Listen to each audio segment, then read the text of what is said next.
হরে কৃষ্ণ প্রিয় বন্ধুরা, শীতের বিদায়ের আগে আমি আবার রাধা মাধবকে সরা পিঠা তৈরি করে দিয়েছি। আমার মতো এরকমভাবে কে কে পিঠা তৈরি করেন আমাকে একটু জানাবেন।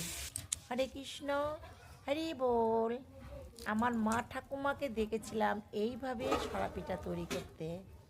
গ্যাসের উনানে তেমন একটা ভালো হয় না, তাই আমি সেই পদ্ধতিটা ধরে রাখার চেষ্টা করেছি। এই দেখুন কি সুন্দর কাঠের উনানে এত সুন্দর হয়, কিন্তু গ্যাসে কিন্তু এত সুন্দর হয় না। মন্দিরের মতো ফুলে ওঠে উপরেতে।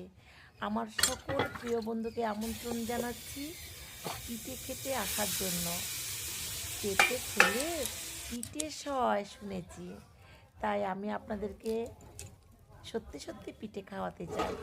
তাই সকল বন্ধুরা চলে আসো নবদ্বীপ ধামে, যে আমার রাধা মা